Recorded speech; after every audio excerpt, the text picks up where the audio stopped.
connect, serve, and grow is what you can expect at the House of Reconciliation. Leadership, community, education, wellness, and participation is part of our plan for your spiritual growth and success. Family and faith is a core value for the House of Reconciliation, working to help people find their purpose. Want to make an impact in the kingdom? Ready to tap into your future? Meet us at the House Sundays with Pastor Reginald Campbell. www.houseofreconciliation.org. All right. I am the seed that grows and advances the kingdom for soul winning. This word, bread of life, that I received today, it's not only for me, but to be shared with others that they may grow in Christ as well as myself for the purpose of successful living. Thank you. What I want to share with you is I want you for a brief few minutes, all the challenges of the past week, sickness, illness, jobs, lost a couple people, tragically, reading and hearing of the devastation of people just shooting each other for road rage and issues, neighbors, highway. I want to open our minds of what our purpose and our mission is, and that is to worship God and to be successful earthly. So the two things that I'm going to try to bridge together this morning is our innate inheritance and our spiritual birthright. And I'm going to give you the 4 S's today. We walked in the month of July, and this is the month.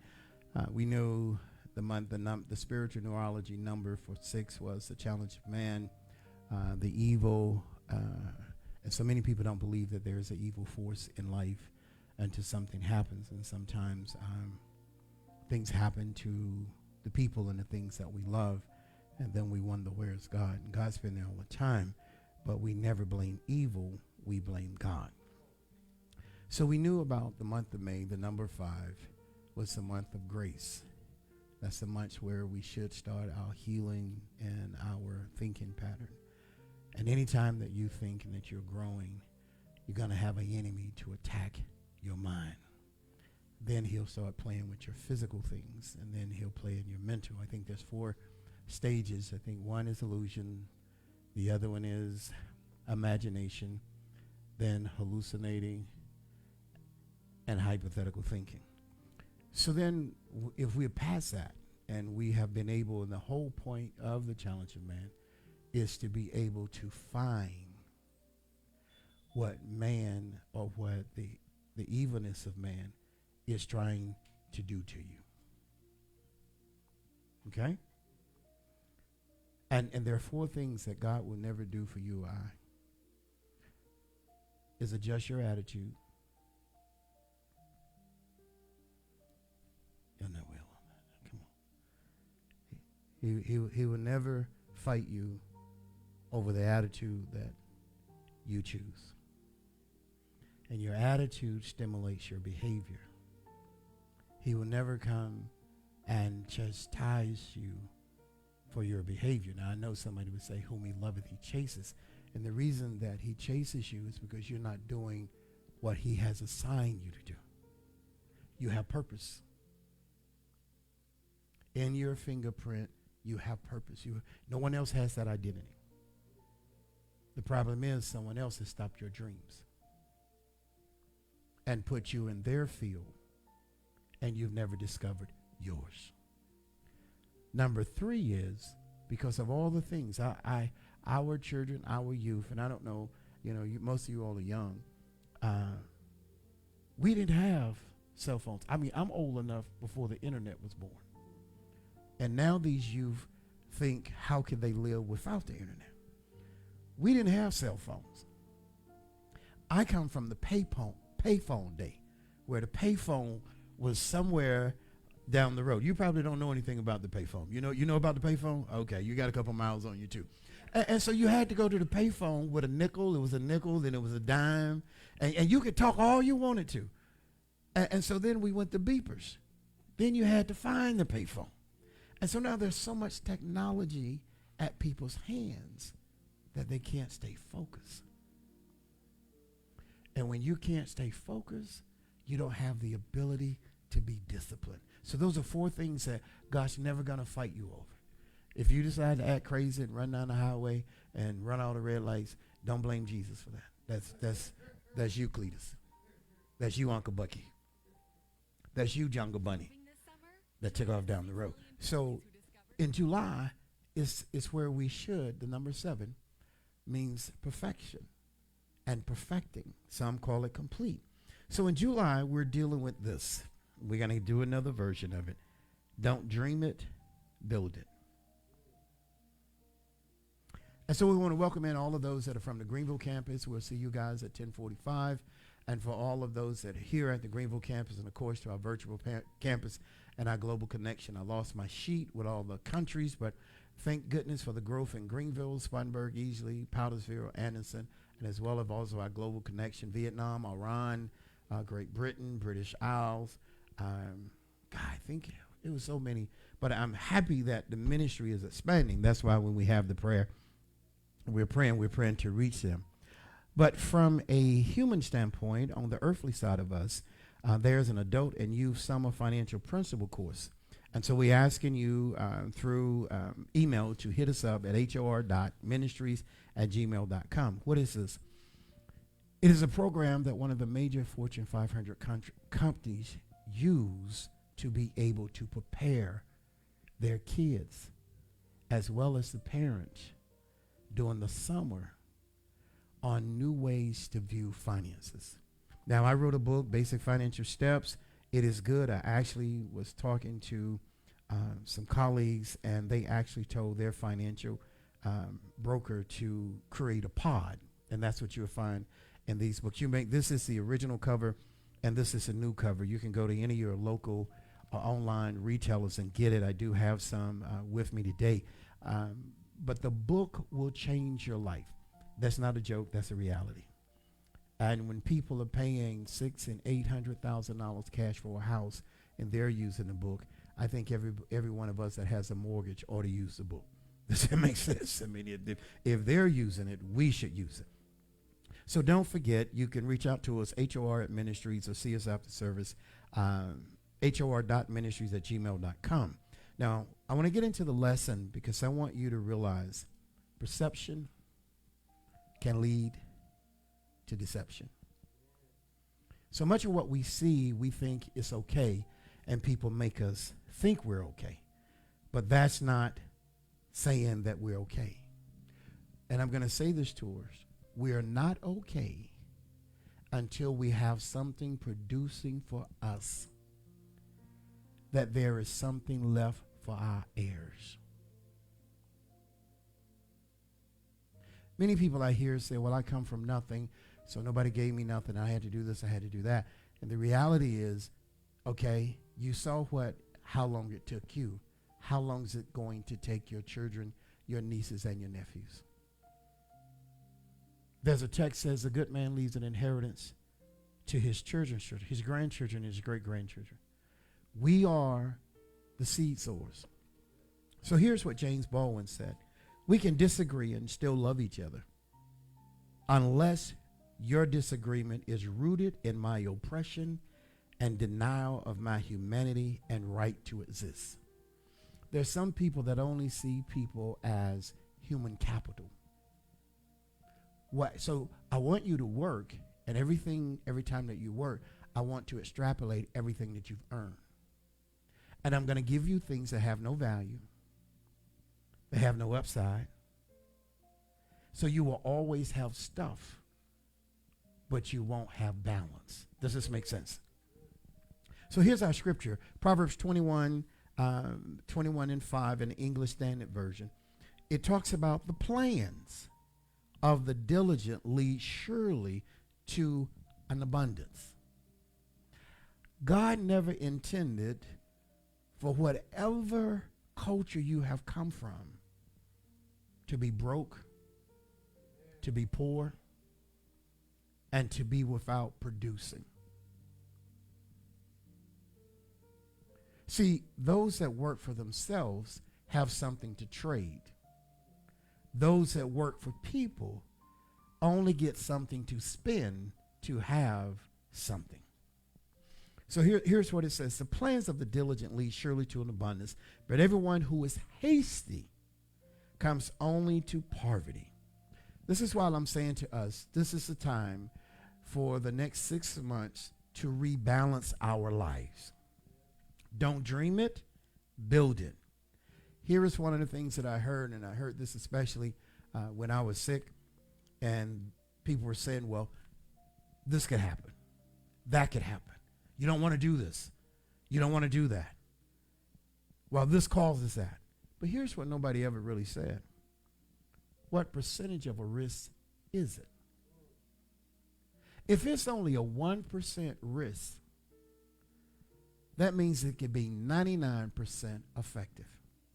Here is what we don't understand when we have to look beyond our jobs, look beyond where we are, is without risk, there's no reward. Without risk. Most people will not take a chance on themselves.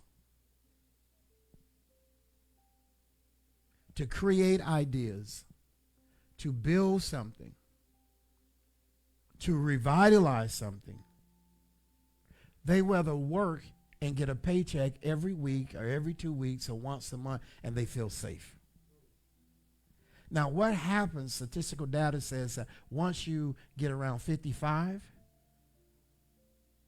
it's about over.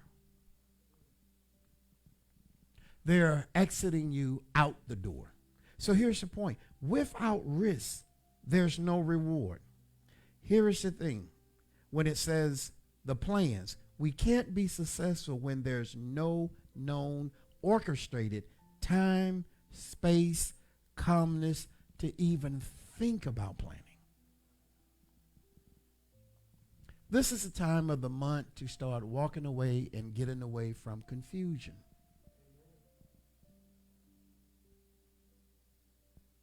Confusion and conflict is not the same thing. People run away from conflict. Conflict means that we don't have an understanding. Confusion means I don't plan to listen to you. So it don't matter how right you are.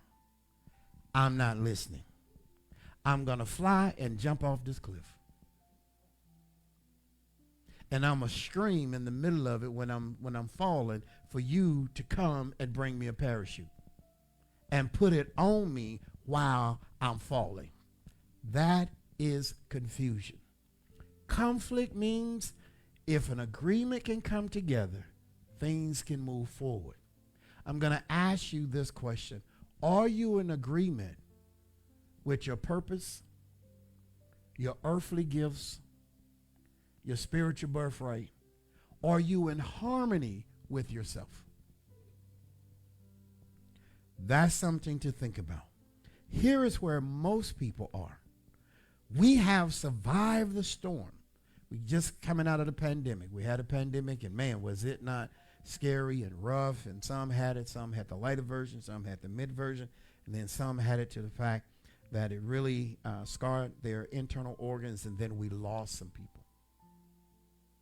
But if we were fortunate to survive the storm, but we haven't conquered the land.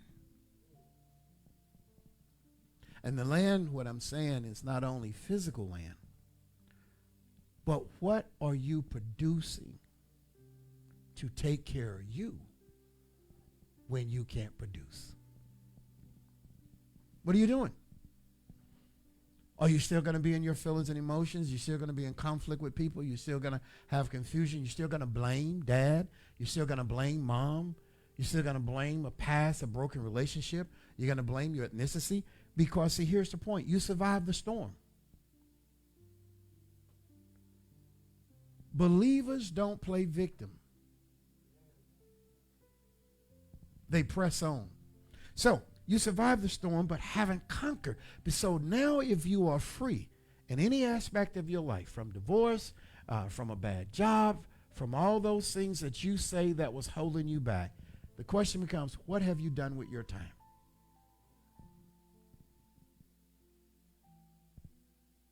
What have you done with your time? But we've survived the storm, but haven't conquered the land or built a house that produces. You were designed and born to produce. You're no one's kick bucket. It doesn't matter. You're no one's kick bucket. The Bible says that God has no respect of person. But we do. So God says to you, where are you? Who are you? What are you doing with what I gave you? What are you producing? What are you developing? Well, I don't have time because life is going on. The reason they aren't there is because they don't want to deal with the reality of their life. So they find excuses to occupy time because people call it loneliness, downtime, I don't have nothing to do. Yes, you do. Work on your dreams. Work on your vision. Get yourself together. Get your mind, your body, and your spirit in line with your purpose so you can meet your destiny. But what I'm going to give you today is the 4 S's. And the question that I'm going to ask you, do you have strategies for success? The first thing we have to examine is the mental factor. Poor thinking habits are the very things that keep people poor. You know why? It's rooted in survival. Survival births struggle. So people say the struggle is real. So it's easy to make an excuse and say, they're against me. They don't want me to have anything. I'm the wrong color. I'm in the wrong country. No.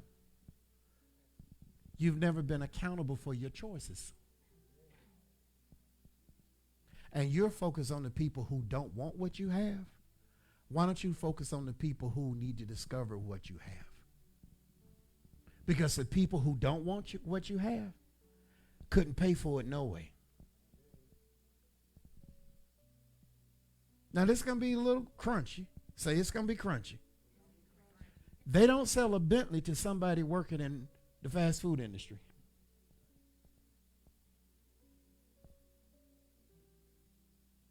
And everybody dropping their head now.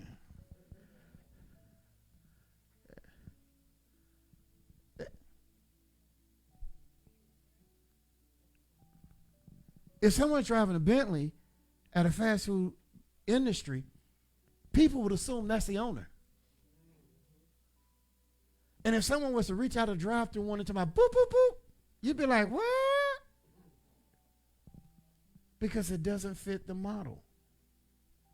Are you shaping to the model that God has made you? Or are you looking at what's in the mirror and you're still unhappy? Your past is still present. If you're still stuck in your past, you don't even know where you are today. Because you haven't closed the door on what you couldn't change and what you couldn't do. And as long as what you couldn't do and what you couldn't change is in front of you, then you don't understand your present.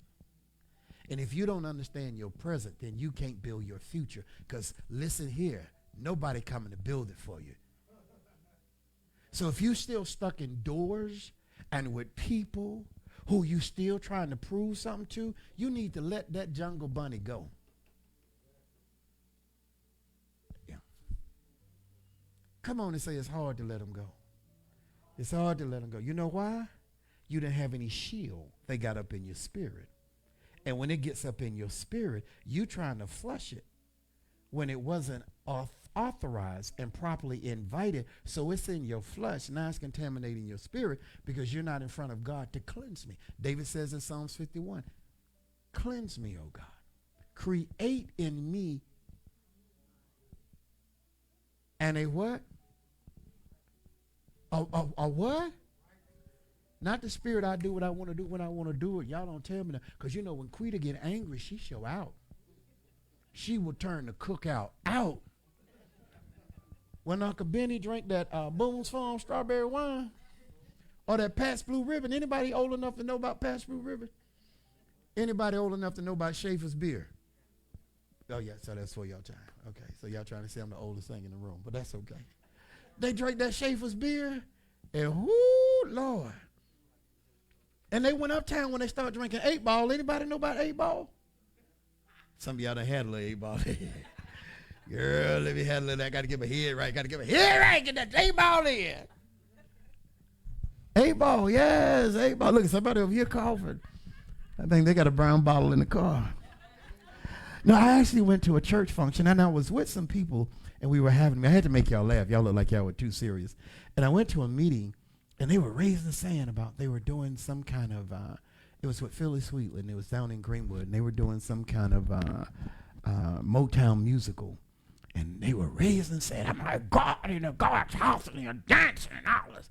I said, man, these are kids. I mean, come on now. Don't nobody want to go in there and open a hymn. And the cross, where I first saw the light. Well, I don't want to hear that. And so when I walked outside, the very person that was raising all the sand had vodka beside the Bible in the car.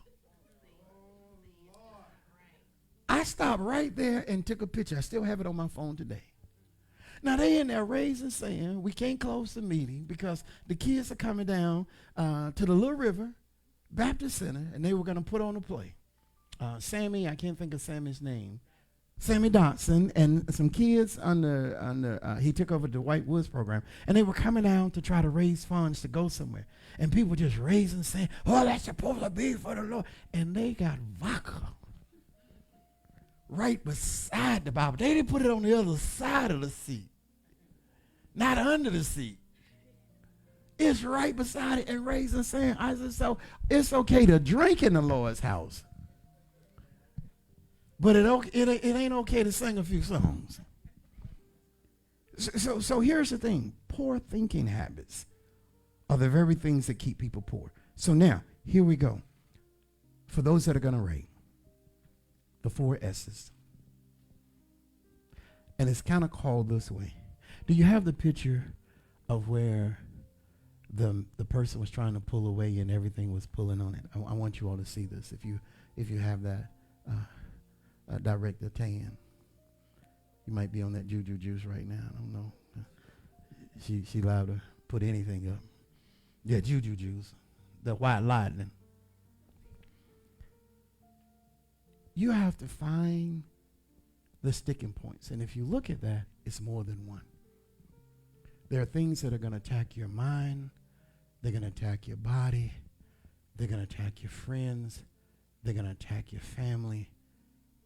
They come to hurt you. And it's designed to keep you and I from being complete. So what I want you to do is write these, finding the sticking points. I'm going to give you the 4 S's. The first thing, the first sticking point is this. And I want you all to say this with me. You ready? Number 1, quitting too soon. There are many things that you were working on and ideas that were in your head that you were gifted. Art, math, science. Could be something from your native land, your native culture. Could be something as simple as braiding. And you look around and say, everybody doing that, but everybody can't do it like you. Come on, say that. How many dreams have you left in the streets of life because of, number 1, quitting too soon? Well, I'm going to go to school. Don't say that around me now, because school starts next month. Because I'm going to come and ask you, are you getting yourself certified? I don't know why he always asking me stuff. There's more people in there than me. I know it ain't nothing but a few of us. Every time I look around, he all up in my face. You forget what you said. I'm here to push you forward. And now you ducking me. Girl, let me get out the church before you say something. You know, ain't that many people in there, no way. And he gonna be at the door, you know. I can't say nothing around him. Quitting too soon. How many of your gifts and talents are still in the street? Still on the drawing board? How many garments could you have cut and designed is still in the floor? I don't know where it's at, child. That's your inheritance right there, boo-boo. You can make clothes. You can do hair. You can make beads. I know people who make beads, and they just remember, I wish I need some overtime. I need to make some extra money. Extra money if you sit your rusty neck down and work the gift card. See, when I came along, I cut grass. Now, there was no such thing when I came along called lawn care service. I'm so old, I remember leaded gas. Is there anybody here remember leaded gas? Leaded gas looked like barbecue sauce. Hot red. Leaded gas. 23 cents a gallon. Y'all ain't old enough to know nothing about that. Yeah, 23 cents a gallon. And so I didn't know I had a lawn care service. I just cut grass, so I knock on people's door. I went all the way down to Canterbury. I grew up on the south side, South Fairfield, over there by Kennedy Park. I walked with a 20-inch lawnmower all the way down to Canterbury, down 25. And none of those people would not let me cut their grass. I knocked on every door. Are you lost? I'm like, no. Can I cut your grass? Oh, no. Had a straw hat, shorts, and rubber boots. Knocked on the next door. Every house in Canterbury. Y'all making jokes, huh? And you know it's a bad joke when somebody got booger snot. Everybody turned me down. I had to walk all the way from Canterbury to Kennedy Park and then cut a lawn. Now I can go to Canterbury and probably cut every yard in Canterbury. And on the way out, I saw a sign that said Yard of the Month. So no one would entrust me because of how I looked to cut their grass. But it didn't stop me. I started knocking on other people's door. See, now you have the internet. You don't have to get the no. See, some people can't handle no. They be affected 3 years. They told me no. They wouldn't let me ride that bicycle. Didn't you see Willie ride that bicycle and the wheel ran off? And his lips still stuck on the side of his face. And you wanted that to happen to you, and your mama told you to stay in the house. See, sometimes no protects us. So I'm going to ask you this. Number one, many of you have quit too soon because you didn't value. People are always with self-esteem. I'm like this. If God has no respect of person, so why is there such low self-esteem? So low self-esteem comes from when somebody did something to you, did do something for you, but that person is not there, and even if they are not putting the breath in your body. You should feel good about yourself. There ain't no perfect size. There ain't no perfect color. There ain't no perfect texture of hair. Okay? My hair's short. Well, that's all you got, boo-boo. Let's go. Standing in front of that mirror not going to make them curls grow. Well, I'm not the right complexion. I don't have good skin. Thank God you got skin. Now, that's country. Thank God you got skin. Because there are people that don't have skin. I think those are excuses not to be accountable. But, number one, quitting too soon. Number two, say this with me. Successful. Oh, y'all scared. Come on. We're not going to say no bad words on live. We might say them after we finish, but we're not going to say them while we live, okay? Successful failures. Say it again. Successful failures are necessary. Ask me why. They're learning exercises. So as long as you learn from what you fail from, you didn't fail. It's called successful failures or necessary. Number three, Now this gonna hurt. Can you speak Spanish? Can you say hit me in the liver?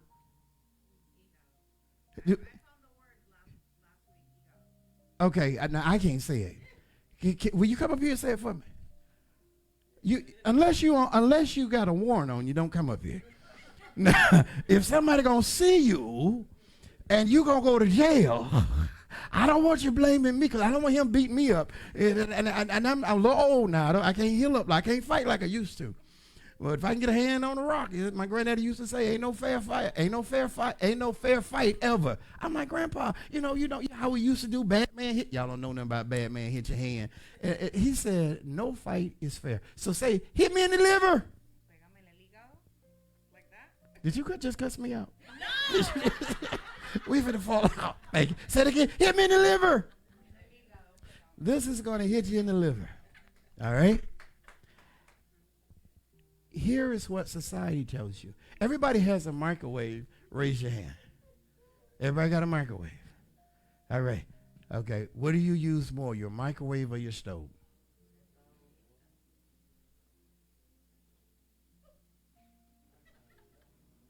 Definitely the microwave. Okay. Here's what happens. Heating up stuff. Process fuel. Put it on 30 seconds. Put a towel over. Spray a little hard on it. All that radiation. What's wrong with him? He got radiation. He was in the microwave again. Listen. Number 3. Transformation isn't abruptly or instant. It comes as you learn. You can't change your life in a moment. But you can start your new life in a moment. The transformation doesn't happen overnight. You don't wake up and be a new person. You grow to be a new person. So the third one is transformation. Because see, but if you can't accept the transition, do I know? If you can't accept the transition, ask me, what does that mean? That I need to change. I need to meet the specs of your life. I need to meet the specs of your expectations. I need to meet the specs of my expectation. I need to meet the specs of my potential. And if I can embrace my potential, I can build my substance. Are you hearing what I'm saying? That's when you can walk downtown in your underwear. Because you know the police, because they ain't going to lock you up. Oh, that's just Mr. Willie over there. Or he's just walking. You know, he think he at the beach. Let you go down jail like that. And don't have no tracks when you walk. Number 3, transformation isn't abruptly or instantly. It comes as you learn. You grow into it. Number 4, stop starting over.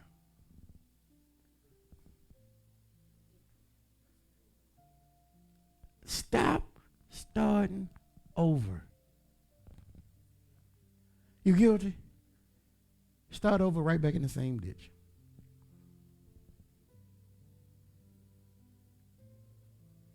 Now, I know you're not going to believe what I'm going to say, because nobody in here that has come and sit around me would think I'd say this. Sometimes you're too hard on yourself.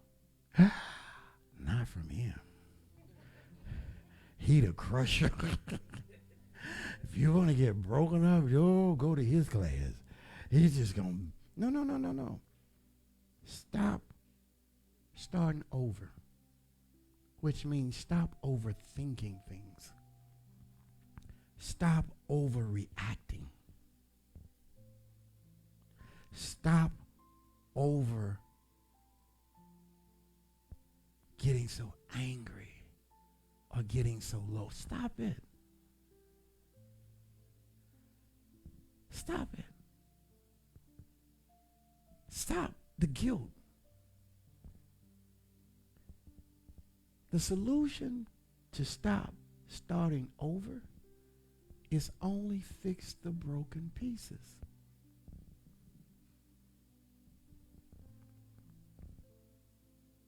You don't have to go tear down the whole house. Just fix the side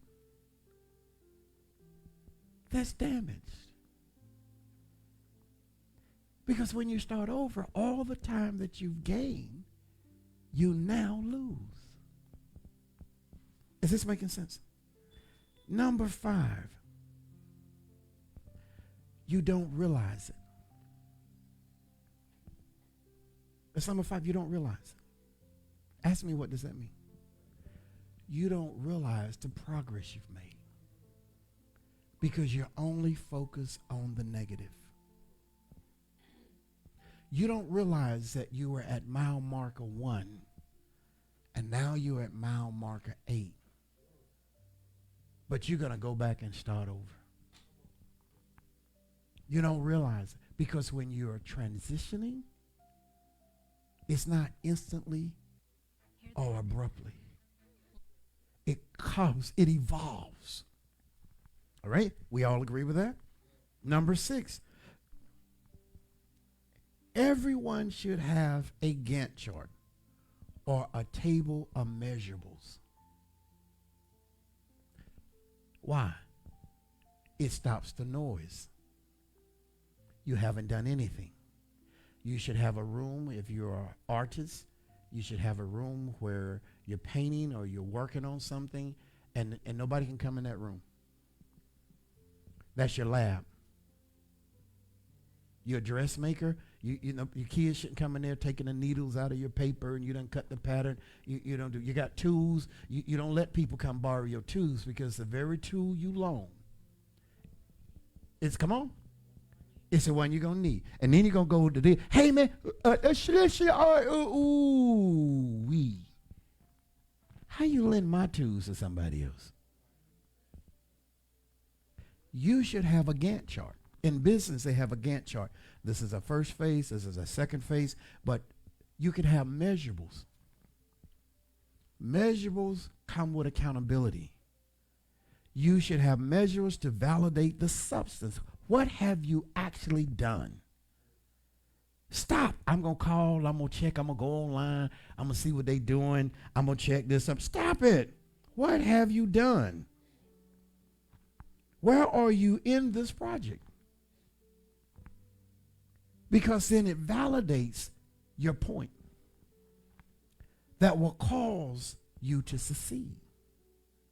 Because you know where you are. If it's 10 steps and you at step 4, that means you have 6 left. If you have 10 steps and you're at step 7, you have 7 left. So the noise doesn't matter. Because now it's not about your feelings or your emotions. It is about your execution. Does that make sense? Number 7. Learn to navigate change without resisting it.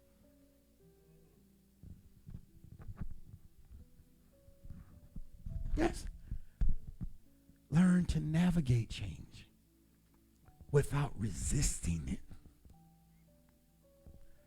I think we need to do this because, 7 to 10 to 15, I'm doing small-minded, simple-minded.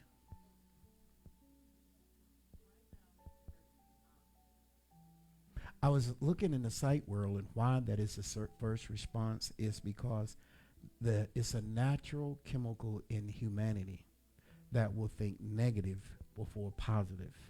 And the reason for that is lack of trust.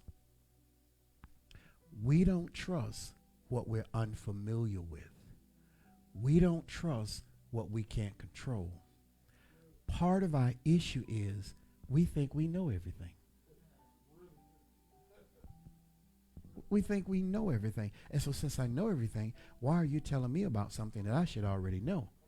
So then the first thing I'm going to do in human nature is resist it. That's a human response, and I think it's actually 70% of the cortisol in the human mind that will go negative. So there's only really a 5% chance that a person would take the risk or the chance. Learn to navigate change without resisting it. And the reason that most people resist it is because they can't control it.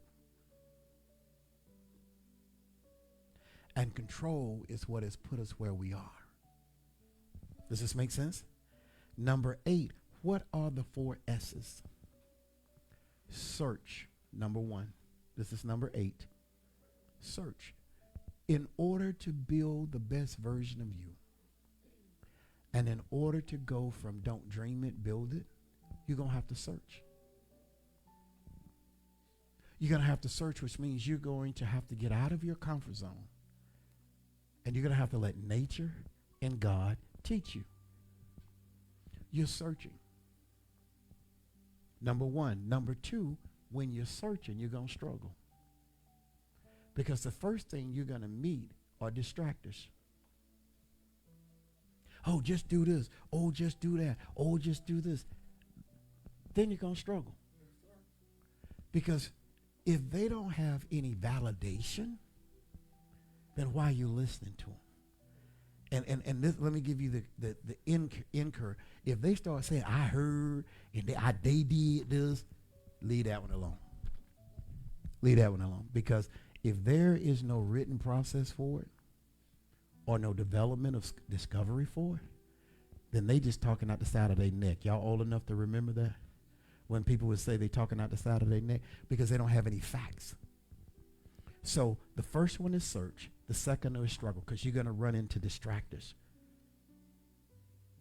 And searching is going to make you vulnerable. You got to realize when you're searching, you're going to be vulnerable.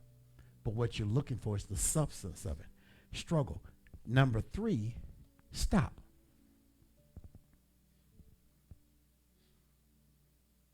Ask me what does that mean? Which of you set it down first and added up the cost? Don't take off with everybody's idea. Stop. Stop means qualify before you move. What value is it going to bring to you? How is this person going to make my life better? How is this going to increase? You heard in the pastor's prayer, increase my wealth. How is this going to increase my wealth?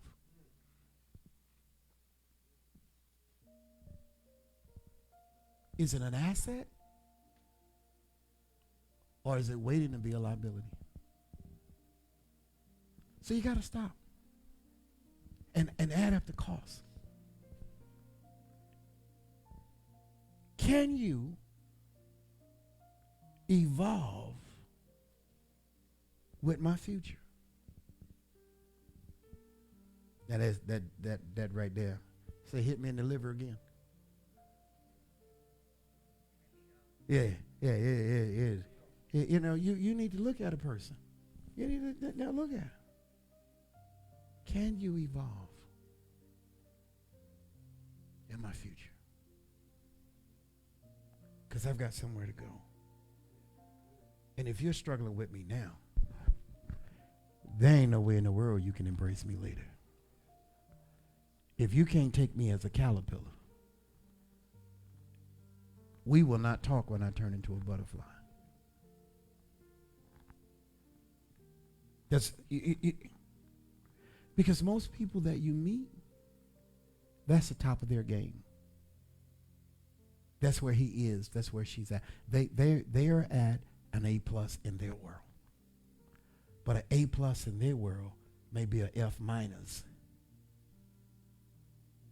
in your world. And you will feel like you're alone. You're not alone. You're just not with the right flock. You can't be an eagle in a chicken house.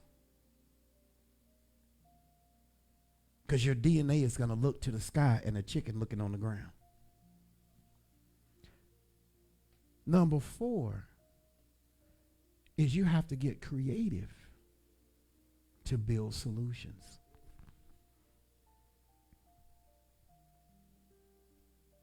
You can't just fuss about it.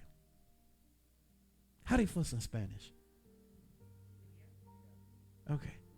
They just say that again? They just peleale or whatever, just 2 dogs barking at the fence, can't neither one of them get out. And when that happens, that's troubling your spirit. Now you cuss them out. but they poison your spirit. So you have to get creative to find solutions. I'm closing right there. You can go ahead and play my end song. Did that help you today? Now I'm going to go back over them quick because I got one that's a little slow in the class. Talking about you. You got me? Because I saw, you know how when you, because I cheated in school. And you know you don't know, you didn't study for the test, but you over there talking about, psst, psst, you got number 3. And then you don't go back because they're going to go off on you. Psst, you got number 1. It wasn't but 3 questions. And you done asked 3 people. Finding the sticking points. Number 1 is quitting too soon. Number 2, successful failures are necessary. It is a learning curve for you. Number 3 is transformation isn't abruptly or instantly. It comes as you learn. Number 4, don't start over. Fix the broken pieces. Number 5, you don't realize it, but you're moving forward. The problem is your past is still pulling on you. Old people that you don't even want to associate with, they still pulling. You know why? They don't hate you. They hate your evolving. You gonna need me. Anybody ever broke up with me? You gonna need me. You gonna miss me.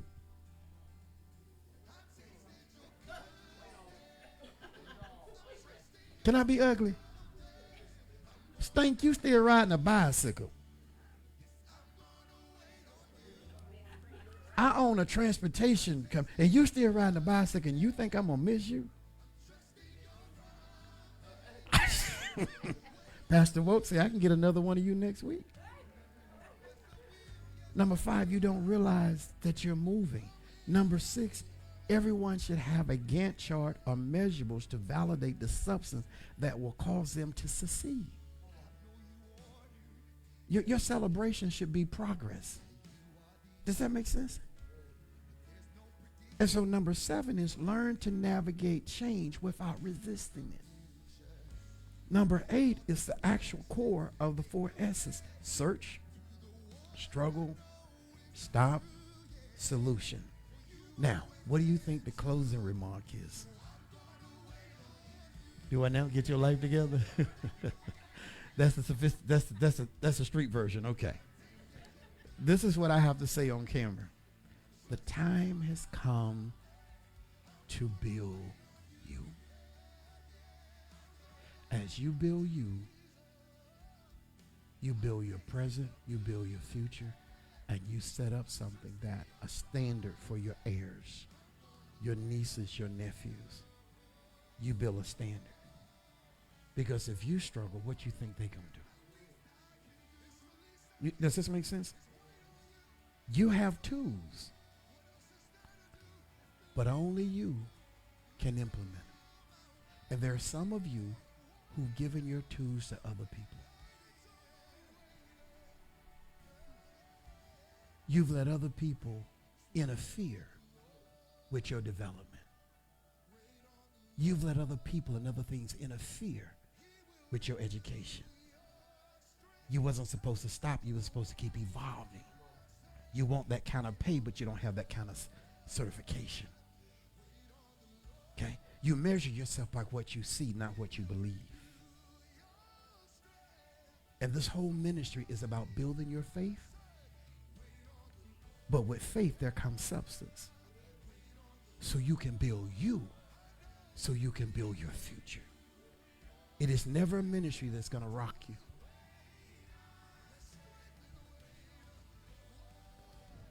This is a ministry that will put band-aids on you because it cuts you.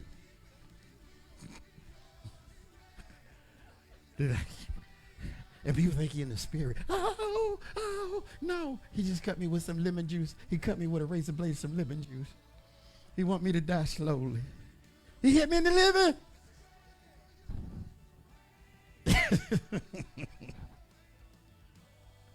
Don't let other people continue to hold your tools. God bless you. I'll see you soon.